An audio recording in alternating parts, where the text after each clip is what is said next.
time around ERE, take the topic and we grapple with it mightily. And so what you have here now in this 1-hour session here, and by the way, as a little preface to this, you will see that on this session, and we've done in the past couple times here at NARUT, and you'll obviously, because President Wagner mentioned it earlier in the conference and put us on notice that the NARUT-NASIO Task Force was a report back to NARUT in November. We are obviously building toward a report in November on the good work we're doing in the NARUT-NASIO Task Force. That is a task force that is focusing on electric system planning.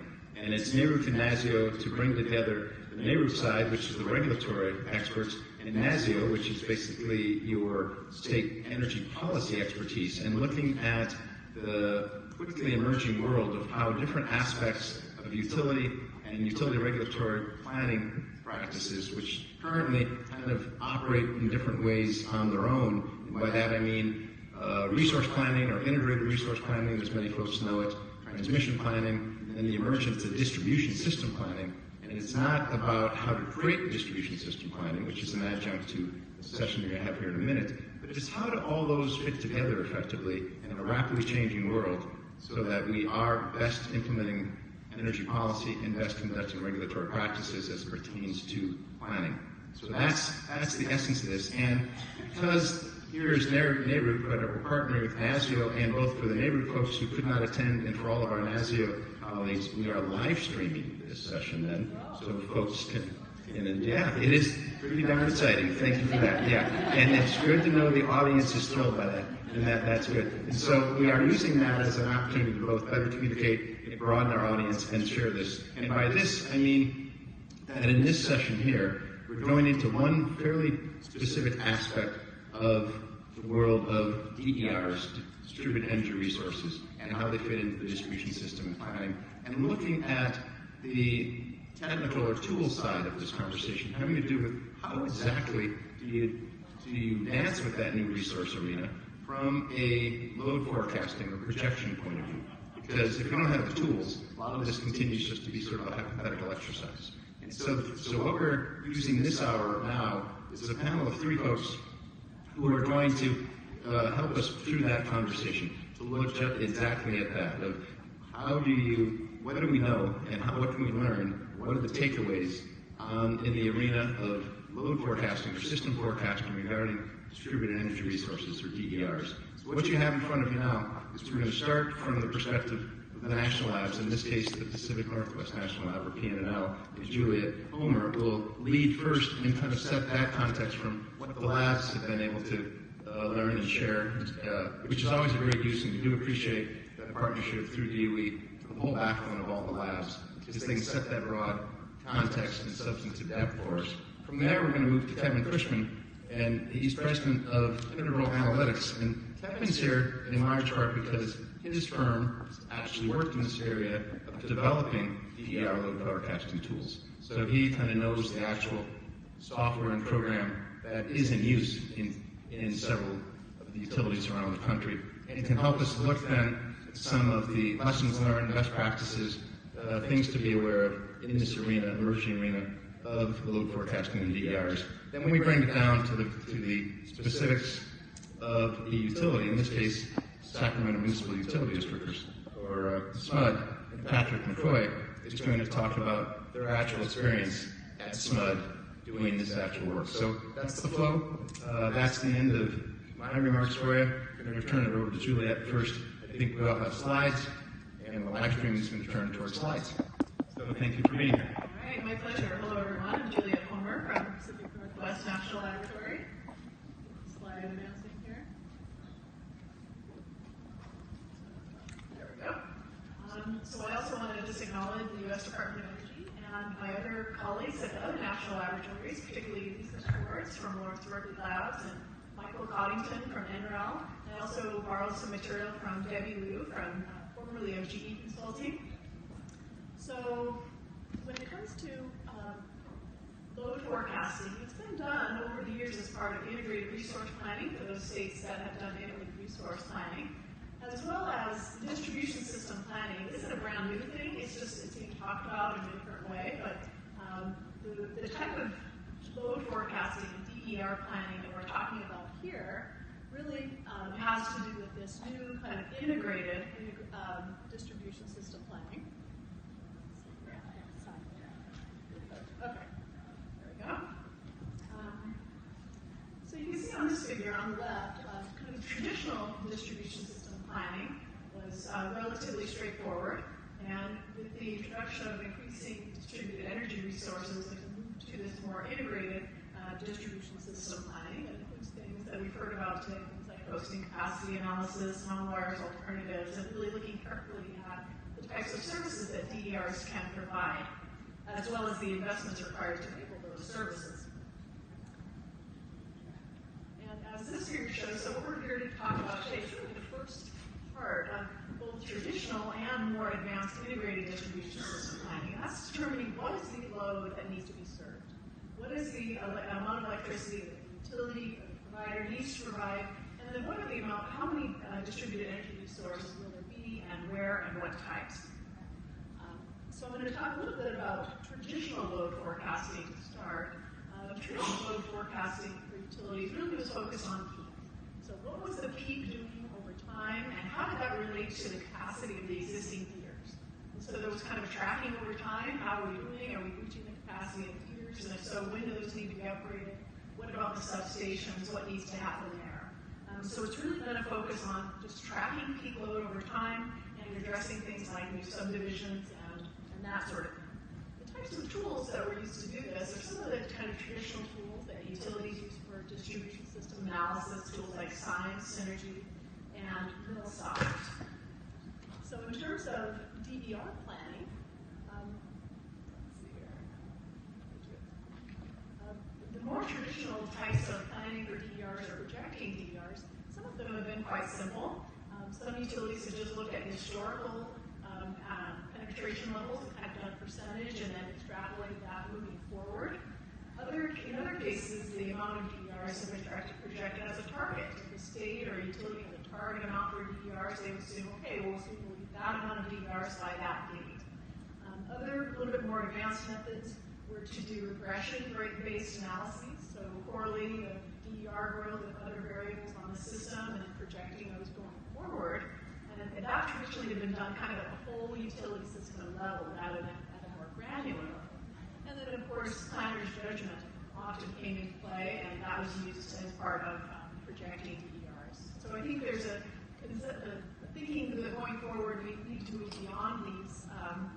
Okay, thank you. Going forward, we need to move beyond these into some more advanced methods, as we'll talk about those here.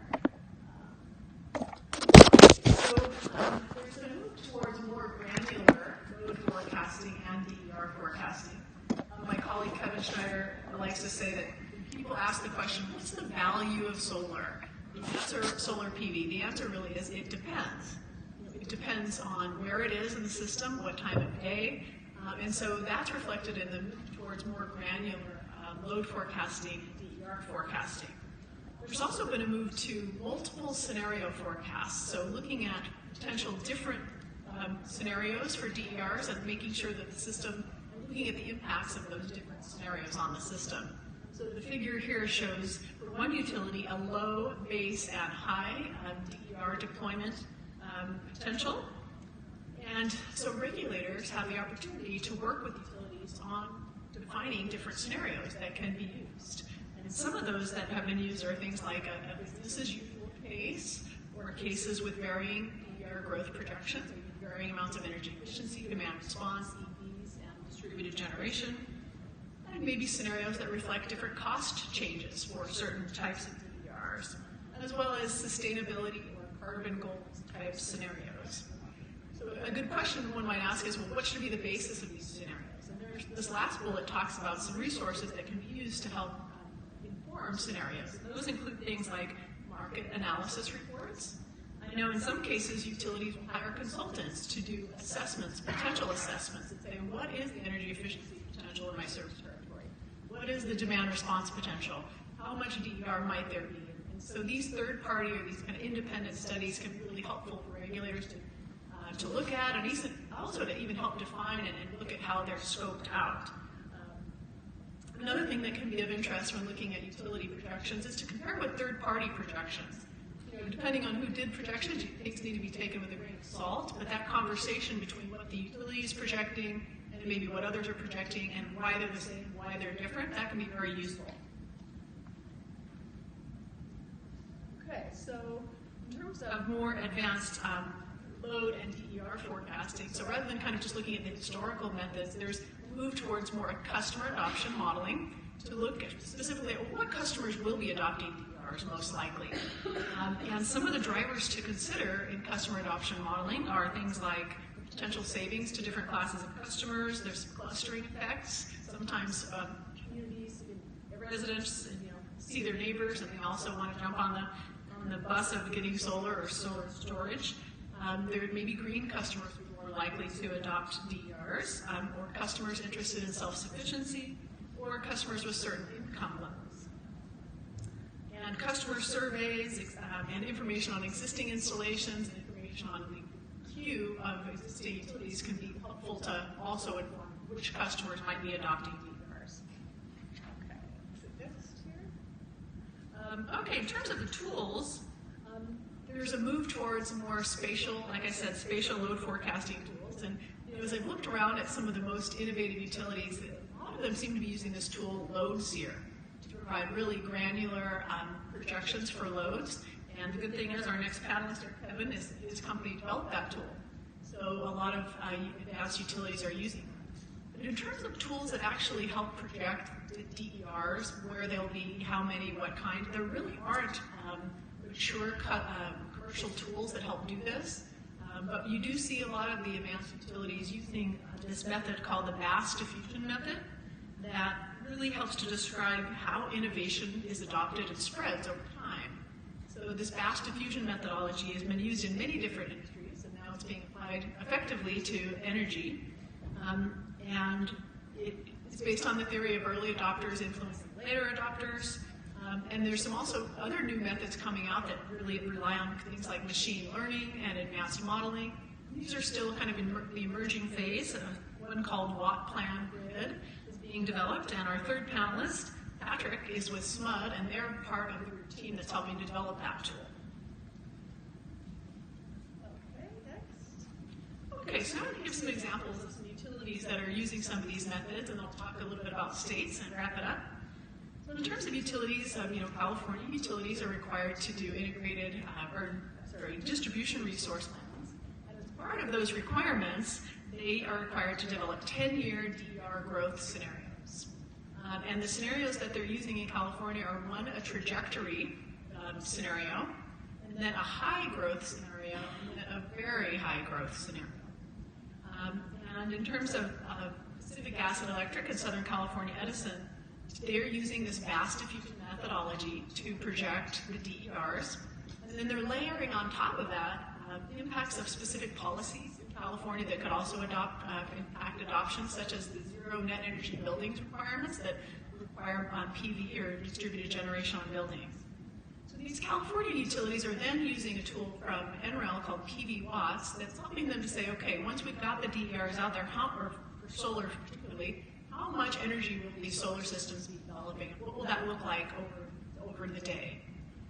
And then what they're doing is they're taking really granular look at the load shapes for different customer classes. So they get their load shape for different customer classes. They layer on top of that the distributed solar and the load shape for that. And that's the way they're coming up with their net load shape that the utility needs to address. Another example is here with Con Edison in New York. And this is a nice figure that demonstrates how they're going about calculating their peak load. They've got their weather-adjusted peak demand, and then they add to that the projected residential, commercial, and industrial growth, as well as growth from projected EVs and other technologies. And then they take that peak, and then they reduce from that energy efficiency, demand response, distributed generation, and then location-specific load management, such as non-wires alternatives, to come up with their forecasted peak. And the table here kind of shows in numbers how they're doing that. And I think commissions and commission staff have the opportunity to really ask a lot of questions about each of these items. So they can kind of push back on some of them and ask for what are the assumptions around these. Are there these studies or research done to support these. So these are all areas that commission staff can engage with utilities to look at these important numbers. All right, next, here we go. All right, so I'm going to talk a little bit about two states that are engaging with their utilities in load and DER forecasts. First is Minnesota. They've got a distribution planning proceeding, and they have requirements for the utilities. And they're requiring their utilities to report on things like what's the current DER deployment, what's the type, size, and geographic dispersion, and then are there areas of projected high DER forecasts. They are requiring utilities to define and develop cases for low, medium, and high DER integration, and then talk about methods used to develop those use cases and processes and tools necessary to accommodate different levels of DERs. Minnesota also requires hosting capacity analysis from the utilities. The next state I'll talk about here is Oregon. They're just getting going on a distribution system planning docket. And they decided that before they start making requirements for DERs or load forecasts, they're going to ask and understand what is the utility currently doing. So much like Minnesota, they first sent out a survey to the utilities to ask them, tell us in detail, how granular are your projections? How are you looking at scenarios now? What is the current state of DERs? So they're kind of gathering information. From there, then they'll develop requirements for reporting and maybe some guidelines on load and DER forecasts. And my last slide here, just a few closing thoughts. So distribution system planning at the core is really about investment decisions. And utilities base investments on identified need. And the need needs change as customers adopt distributed energy resources. So DERs can decrease investment needs because in large part customers are paying to install these this equipment. This is less the utility has to pay to install. So in those cases, it can actually decrease investment needs.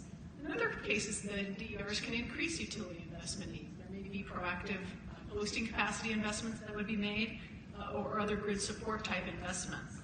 But the challenge here is that these DERs are being adopted outside of the utility planning system, and utilities don't know where they're going to go or how they're going to be operated, and yet the utilities are still required to maintain system reliability. So that's a challenge. And then the last point here is that inaccurate DER projections actually can have costs associated with them. They can increase capital and operating costs. And NREL actually has a really nice report that quantifies the cost of poor DER projections. And the other interesting thing here is that rate design can really influence how much DERs are installed. And so this is kind of almost a circular thing. And regulators and utilities can work together to use tariffs as mechanisms for influencing DER scenarios going forward. So that's all I have. Thank you, Julia. And as we pass along to Kevin, just one quick question for you. It goes to your very last key challenge there, and to when you were talking about the diffusion method, and then you're talking about that challenge that it all comes down to forecasting how much DER adoption.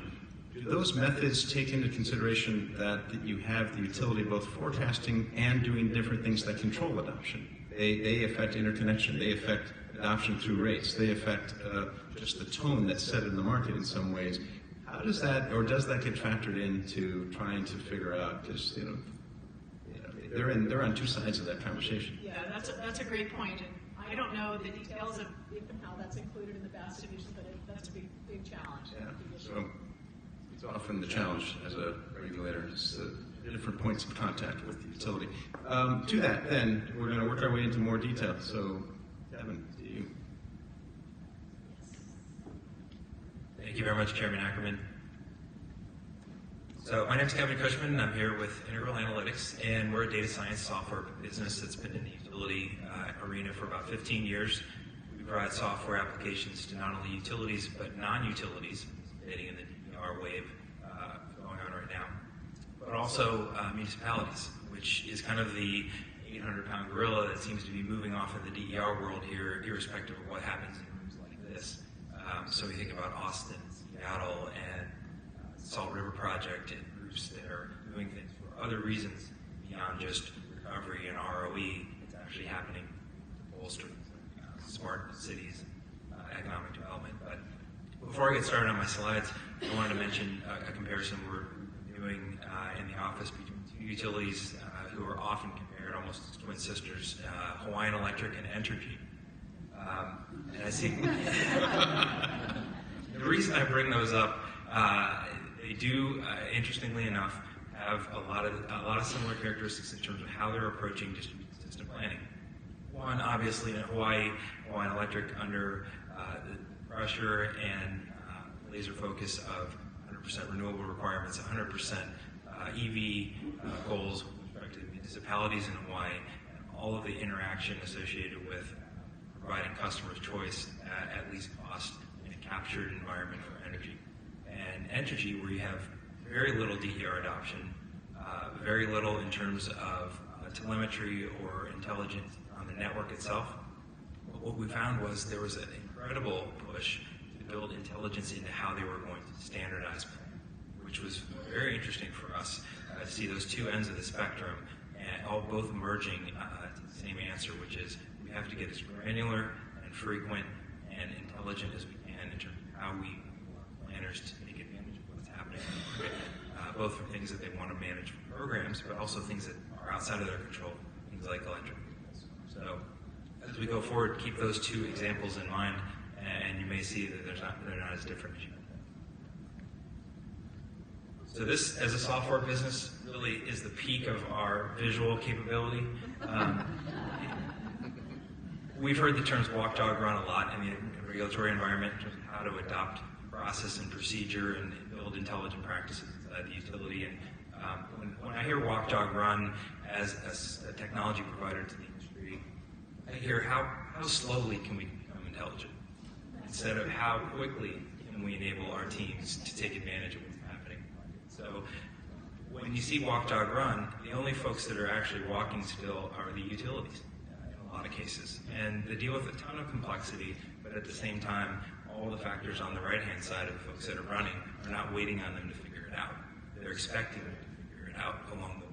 So you have different instances where you may have a significant deployment of DER, significant adoption in places like California that's making reaction a real problem, whereas in other jurisdictions you have the opportunity to look ahead and plan ahead and build systems, build that architecture that allows you to manage and understand the risks associated with DER adoption. I think is a given at this point in the conference. Around the room, we can agree that the next 20 years are going to exist in terms of the evolution in the electric infrastructure between the substation and the prosumer's device.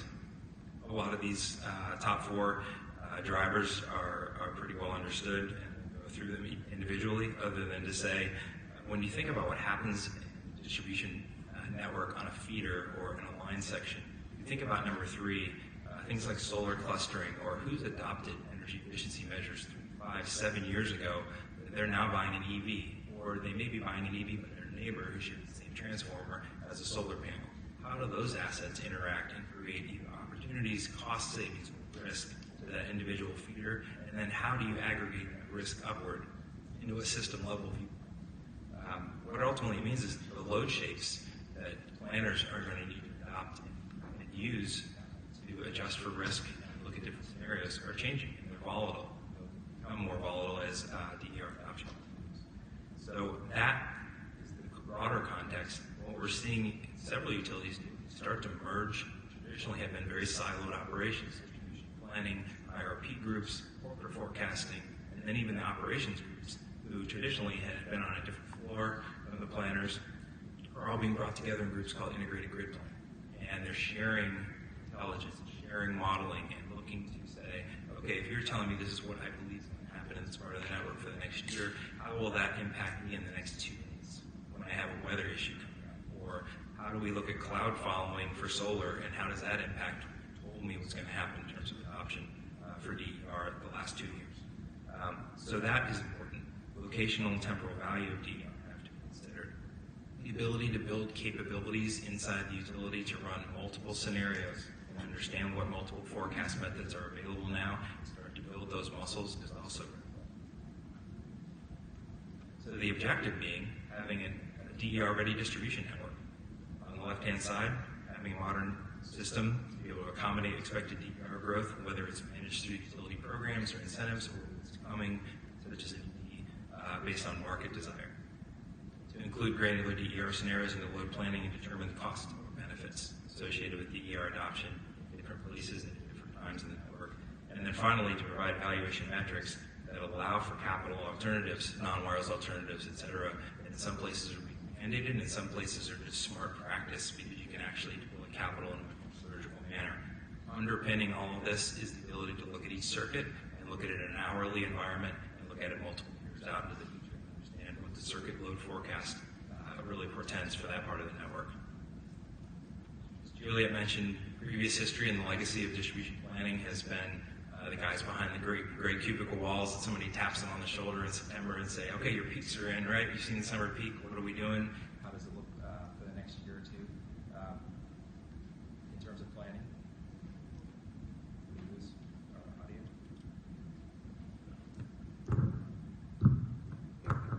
There we go. Thank you.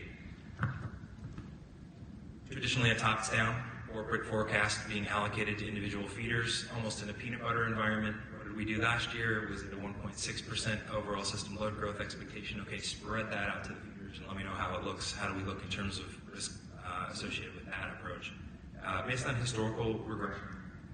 Primarily done down to a substation level and used in IRPs and focused on capital project development. It's clearly not an Entergy feed. So that's the status quo, and a lot of things going on in Excel spreadsheets and with relatively static applications. And the rationale for not doing anything more, I think historically has been based on the fact that, oh, this is complex, we're not sure, there's a growing emergence of DER, but we're not exactly ready to take on the computational complexity or rigor. And what we found over the last few years working with several utilities on the right-hand side is that it's just simply not true. There are commercially available applications that can solve for some of the, building some of these underpinning tenets for distribution planning as a dynamic process. As a granular process. Yeah. I feel like I'm getting played off at the Tonys or something. There we go. But ultimately, each one of these conventional wisdom rationale for standing back and waiting further has been debunked over time, and we have examples here, and I urge anyone in the audience to come up and happy to discuss any of these and how we were able to help utilities solve them. Importantly, there is no AMI requirement to become more intelligent about the distribution feeder. There's SCADA information. A lot of utilities have sensor information. Hawaiian Electric and Entergy, neither of them have system-wide AMI deployments. But they're still able to build customer load shapes, circuit load shapes with a reliability to be able to look forward 5, 10 years based on what's coming down the pike in DER. So the idea of waiting until the entire network is deployed with AMI is really kind of a red herring in our view. This is something I would never ask anyone to explain, let alone myself, but this is a DER and a load forecast planning scenario, a practice, which ultimately, when we sell software and we work with our utility customers, they end up adopting a process.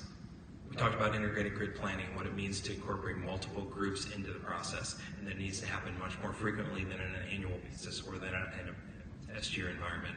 And this is what we're talking about, is building in hourly loading, building load shapes, and understanding what spatial analysis and then ultimately scenario analysis around different DER adoption scenarios looks like.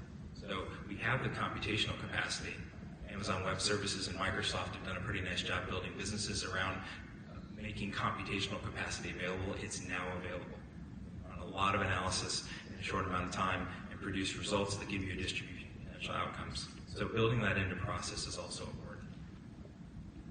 I'll go through a few examples of what moving toward distribution system planning intelligence looks like. Ultimately, it's taking things like peak load forecast and stretching it out and understanding what it means to plan around 8760 load forecasts. What you're doing in terms of moving the understanding down to the individual feeder of risks, where DER is applied along the feeder, and what hourly resolution looks like. So essentially, you're solving how the feeder will act on a daily basis and extending that and extrapolating that to a 10-year forecast environment. At the load shape level, what it allows you to do then, when you have an adoption expectation or adoption forecast at the feeder level based on what's happening at the adoption of EV, the adoption of solar, and programs being offered in certain areas, you can create scenarios where you can almost put together micro IRPs, as we call them. So you're building up a distributed resources plan feeder by feeder and understanding how those resources will interact with the load as the load itself is actually changing. So you can become, as a utility, much more prescriptive and surgical about where you offer programs, how you tune incentives specific to the needs and specific to existing portfolios as you see them arriving on each feeder inside the network. So ultimately what we do is we offer an opportunity for utilities to say, okay, I have this situation. I think I know what the load shape will look like over the next 5 to 10 years. I know these investment horizons for DER and generally match that 5, 10, 20-year investment horizon. How do I look at applying my current view of cost per kW or per kWh for those DER and run an optimization? Say, how does this shake out, not just for one iteration of optimization, but across an array of potential outcomes? And then you feel like you're armed as a distribution planner, merged up with the way the ops guys will look at the distribution network day in and day out to make smart decisions. Last couple of slides I have talk about the integration upstream and what it means to have much more rigorous distribution planning and how it impacts the transmission network planning. Again, two areas that were typically siloed, and I think if you ask anyone from an RTO or an ISO, we're virtually blind from the substation down in terms of volatility and the impacts on the transmission planning and capacity. So if you start thinking about moving opportunities to look at DER impacted load forecasts up to the transmission level, looking at scenario planning again, and you're looking at doing IRPs in a much more rigorous and dynamic. Here's an example from a customer we're working with, where you look at the transmission constraints over a specific run, and then you look at the opportunity to look at what PV adoption may look like and what max PV and max battery adoption would look like, and then you start solving for those areas where PV and storage together would provide you a least cost solution to supplant other measures or initiatives that you might want to undertake to alleviate transmission constraints. And down to a feeder level, each one of those feeders supporting that substation has its own solution for that exact same question. So as storage costs come down, which feeders are more likely and least cost to adopt storage more quickly to solve that transmission constraint issue? It's not just at the feeder head, it's along the circuit. So the same question answered at the feeder, where should PV and or storage end up along the feeder at each line section to attack that specific load volatility threat or that risk? All again solving for least cost, highest customer choice capability, and most flexibility in terms of intraday operations. And finally, the point I'd leave you with is this is about speed to intelligence. We talked about becoming smart quickly versus slowly. Proliferation is starting. A ton of money has been invested in things like not just AMI, but also sensor information, MDMS systems, ADMS systems. The information is there, it's housed, it's accessible, and a lot of states have already put in place the environment to move this forward. Mr. Ackerman asked us to present one idea that commissioners should consider when they're thinking about distribution system planning. And at the bottom I said, set a standard. The information's available, computational capacity is there, cost is not exorbitant, and it pales in comparison to the misallocation of capital at the distribution level. It requires circuit level risk analysis every year. If you have 5,000 circuits, you might have to run a couple computer programs. But if you have 200, 300, 400 circuits, find the highest risk circuits and present that as part of the backstop for why your capital commitment to the distribution network is. Thank you. Kevin, thank you. No, that you covered a lot of detail. Appreciate you hitting right in that spot. And a lot of that I'll admit, it's hard to absorb in first blush. But let me ask one or two, I think, questions as we transition to talking about this from a specific utility. And what I'm getting at is your opening point about variable load going on here. There's two things that I'm interested in there. One is when the essence of when you're not going to be able to control the variability, you acknowledge the variability is there. One question is does that put a value on resources that can better respond to variability? And is that factored into analysis? That's sort of question one.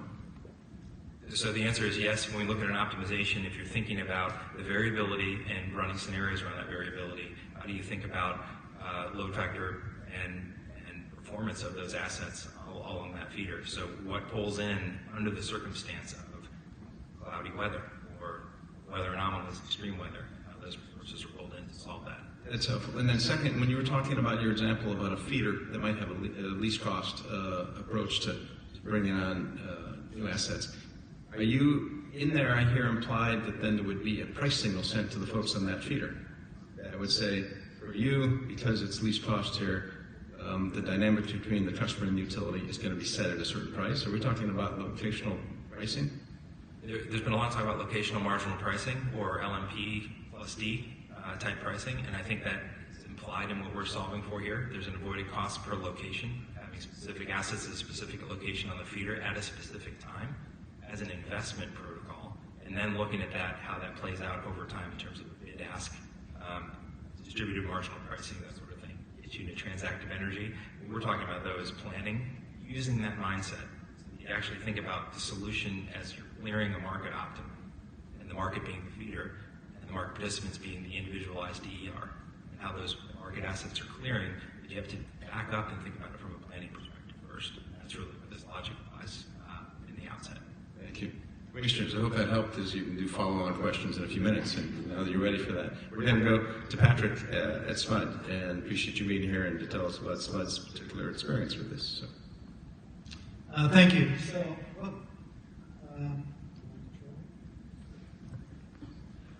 you know, when I saw my colleagues' presentations, I kind of thought, well, you know, what they said. Thank you very much. Good luck. But in reality, what I wanted to do was to at least highlight some key takeaways based upon our experience to date. I want to add one point, or actually a couple of points here that I think are important. Number one is feeder level, yes. But what about that secondary circuit? I've had distribution planning engineers tell me, Patrick, I can see what's going on at that substation.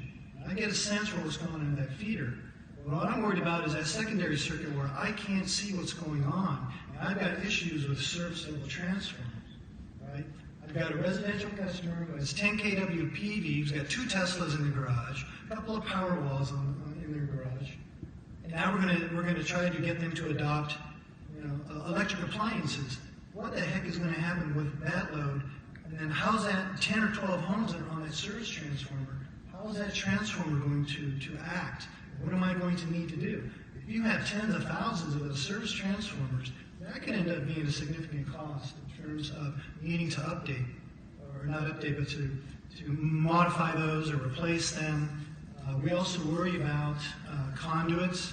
Right? You're starting to reach that thermal limits on your conduits. Do you need to replace your conduits?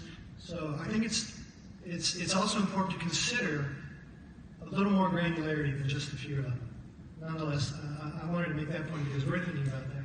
The second point I want to make is I think a lot of times we at SMUD are trying to take more of a customer-centric point of view. Right? A lot of times what you hear other people say is a very utility-specific point of view. But you know, at the end of the day, with the democratization of our grid, customers are increasingly in control, and they're becoming very demanding, and unfortunately some of them are becoming kind of sneaky to a certain extent. Nonetheless, what I'd like to suggest here as key takeaways is it's difficult, it's very challenging. Our work with Clean Power Research on Walk-Fine Grid has proven that to be a fact. They wrote a white paper that they submitted to the California Energy Commission. I couldn't find it online, but it's a part of an EPIC grant where they evaluated the BAS technology diffusion model and rejected it because they said there's not enough levers and dials that you can change. Right now we're using a multivariate linear regression model, but they're going to move to a logistic regression model because they say something about better curve fitting or something like that. So it's challenging, it's very difficult. If we're talking about DER forecasting on not just a geospatial basis, but a temporal. Because when our customer is going to make that investment gives you an idea of when can I expect or anticipate problems to occur, which then lets me know when should I plan on making that CapEx. So there's a timing issue here that we believe is important. There's going to be a cost. There's going to be a cost to it. You got to get the tools. Fortunately, SMUD did roll out an AMI network. Not only that, during our solar incentive program days, we required PV production meters to be installed as well. And that's proven to be a huge boon for for us in terms of understanding. Because when you're just looking at a net load profile, there's a lot there that's missing that you don't know what's going on because the PV system has a tendency to mask that. So we were fortunate. Somebody made that decision. Somebody made a smart decision. The other point I want to make is there are new players at the table. Before, I think it used to be just regulators and utilities with some consumer advocates. Environmental advocates came into the picture. But now you're seeing customer groups show up, other associations show up that are board here, demanding that utilities do this and that. So those are some other things I think that are important to think about.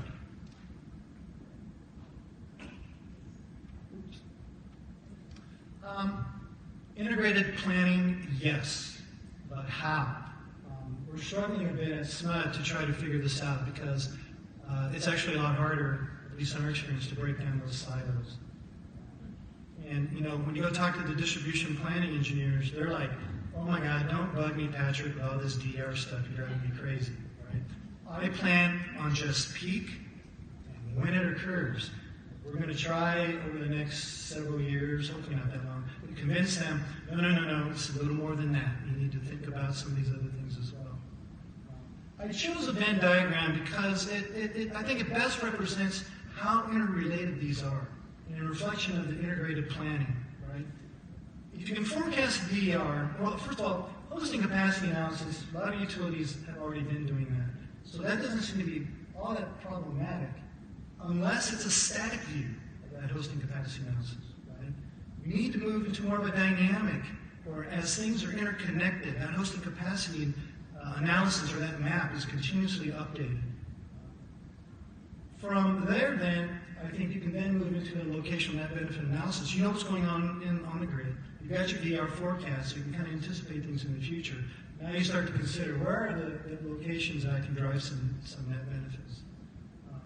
Our distribution operators who are currently implementing a distributed energy resource management system, or DERMS, their policy call is they want visibility, they want control.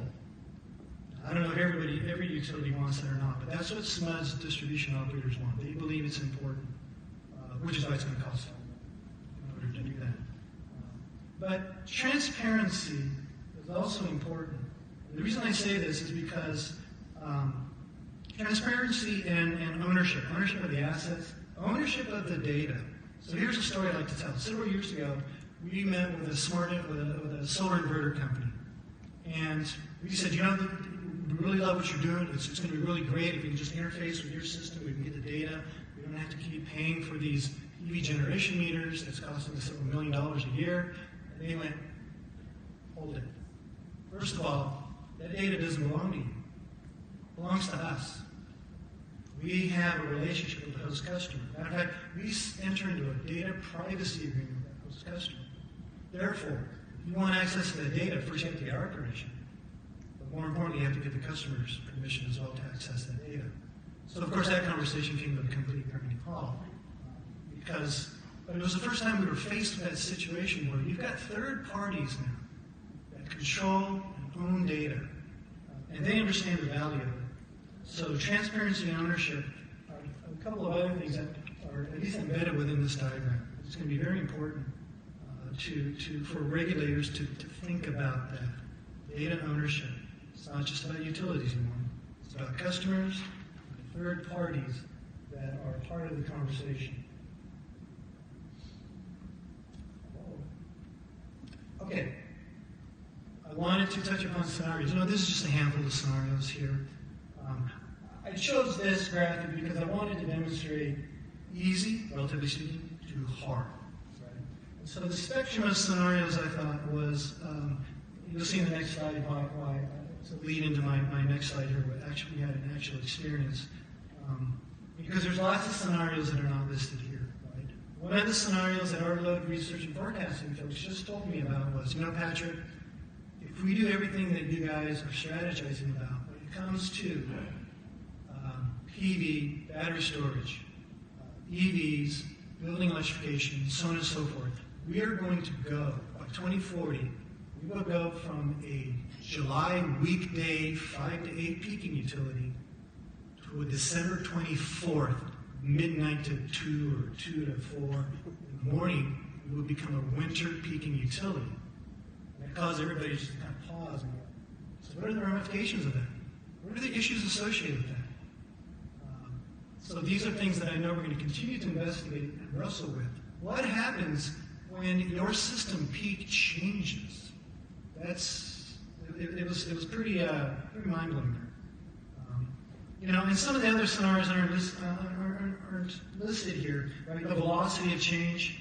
What's that velocity vector when it comes to change in technology, change in costs? My executive is always hounding us about what is that tipping point when mass adoption will occur of these technologies, and we struggle with that because we really don't know. The DER forecasting hopefully will give us some insight and clues into that. Misalignment of business and planning cycles. In our group, we want to move to integrated planning. Customers should have a seat at the table. It's not just about the distribution planning engineers or the grid asset managers. So the customer has to have a seat at the table. The customer only looks out 3 years. Distribution planning looks out 5 years. You go to resource planning, they look out 20 years. That's understandable if you're procuring long-lived assets. But these business cycles, we think we need to either come up with a better way to align them or come up with some master planning schedule when all of these things fit into place. And we're starting to gravitate towards that with regards to scheduling things. Us, we in the Distributed Energy Strategy Group have to have our strategies developed, reviewed, approved by the end of this year for next year's planning cycle, for example. Because then that feeds in to all the other business cycles. And the other thing, too, that we're noticing, we're experiencing is pressure by other market actors and jurisdictions. City of Sacramento goes, we want to be 100% green. Unfortunately, not on your time. So what are we going to do about that? We have specific customers. The state of California is one of our largest customers. We want this, we want that, and we need the governor's executive order, so on and so forth. So these are things, these are other scenarios that start to become not only very important, but complicated, and then fit into all the other things you're trying to do, which is just trying to keep the grid stable and reliable so we can control with America. So, my example. We, like a lot of other utilities in California, we're trying to figure out what is our NEM 2.0. So, the case study I chose here was net entry metering. We just went through this with our 2019 rate action. The scenario that I've chosen is fixed cost recovery, because in fact that's what our CFO chose. They wanted to create a NEM 2.0 that addressed revenue erosion and, in a sense, addressed fixed cost recovery. So that was the objective. So what were some of the options? I listed full retail credit there, but that requires a dramatic change in the rate itself. If that was your objective. We looked at non-bypassable charges. We looked at demand charge. We landed on a grid access charge. At least what we called a grid access charge. But the question then that we in the Distributed Energy Strategy Group posed was, what was that going to do to PV adoption? So we utilized the tool. Lots and lots of data that goes into that tool. I don't know if it's just because we're smart, different, but our customer research folks have a tremendous amount of data on our customers, predominantly residential. Commercial is a really tough nut to crack. We use PRISM data, right?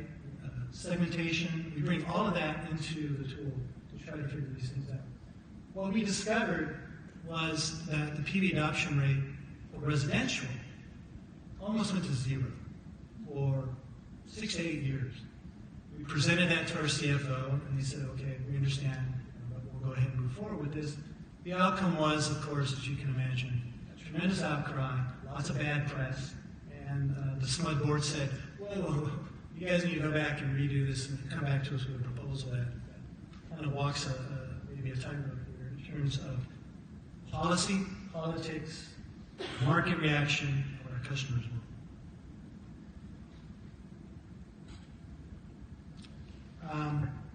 We've also found out, our experience to date is it's a lot of data. We believe in order to really do DR forecasting well.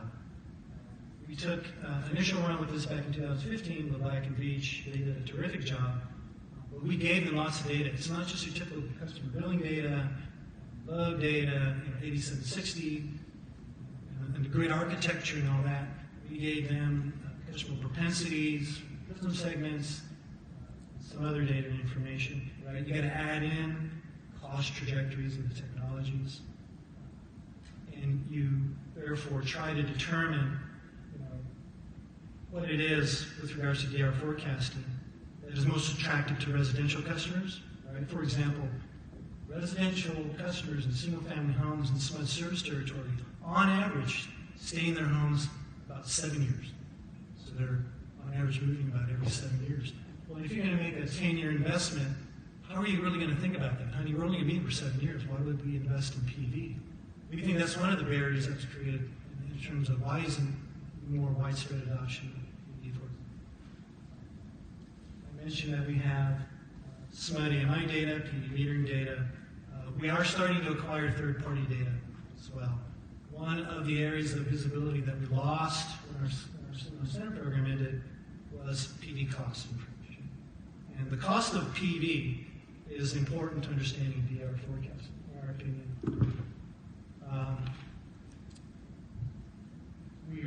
Last October, our board adopted an integrated resource plan, and now we are putting together a distributed resource plan.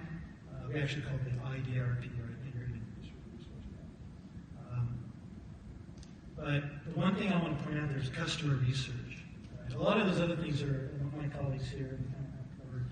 Customer research. Customer research is very important for utility because that data and information, I think, will help guide everybody in making these decisions with regards to how customers are going to behave, how they're going to respond, what kinds of technologies they're going to adopt, and how they're going to operate those technologies. Because you're going to, I think that we're starting to think we're seeing conflicts and objectives.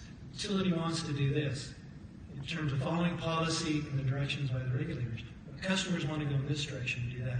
How do you reconcile those two?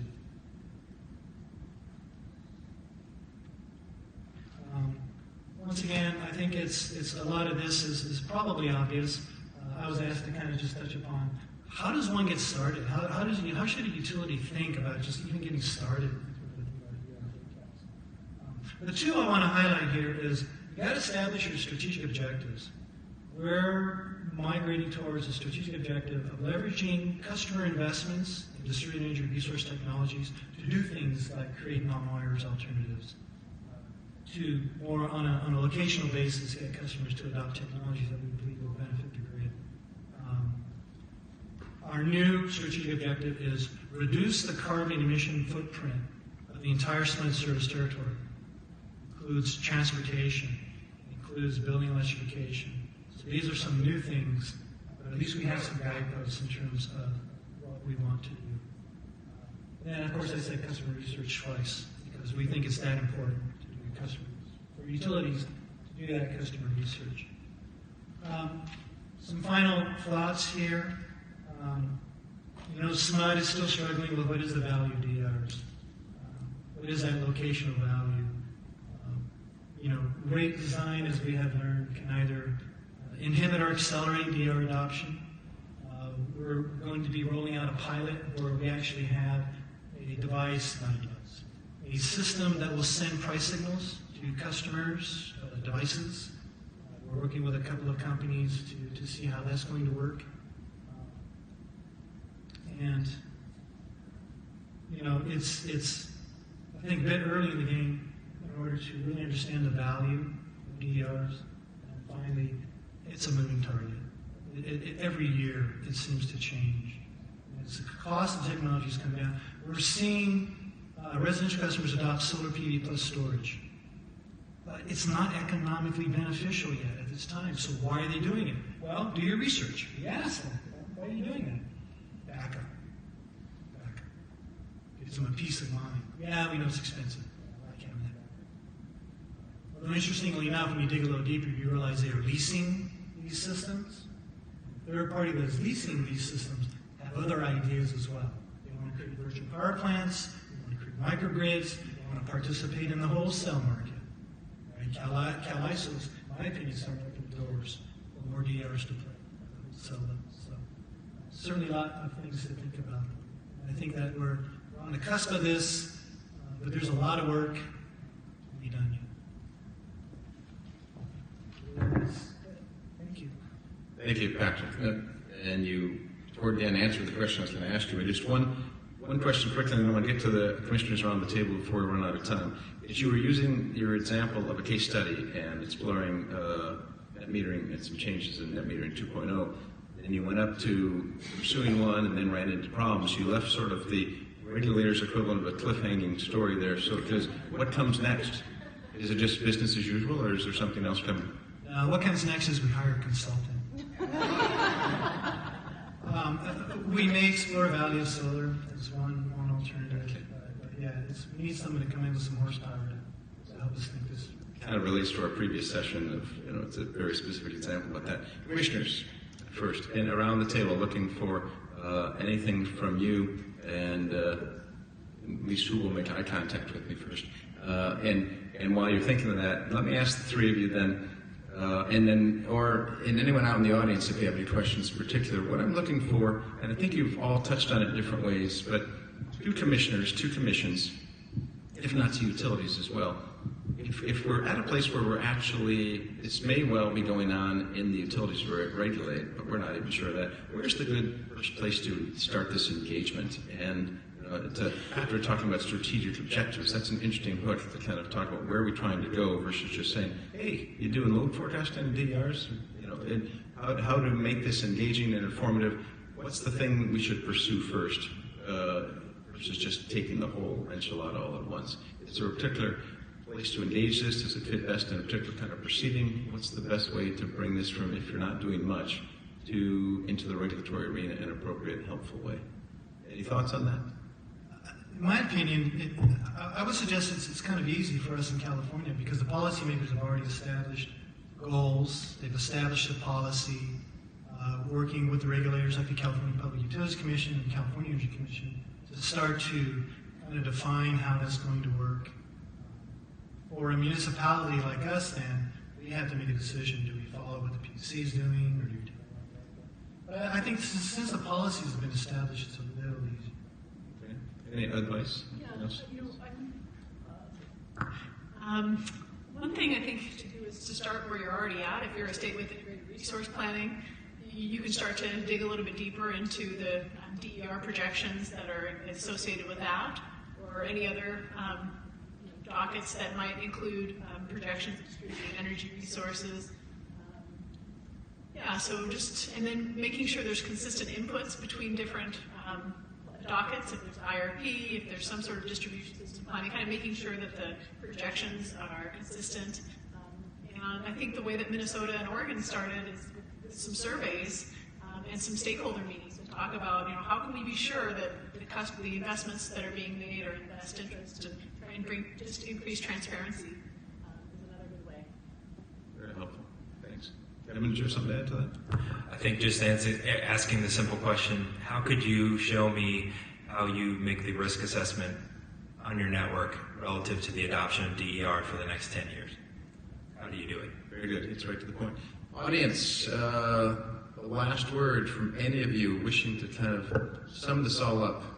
Any other particular question that you have? I'm not seeing any, and which is fine because it's 3:45 as well. So with that, we have done wonderful work here. No, thank you. Please help me thank our three panelists.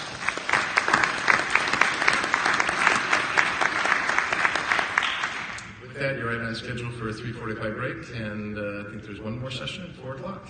Thank you very much. And thank you. And that is a combined session with the gas committee, and it's in rooms 8, 9, and 10. So it is not in here. Thanks much.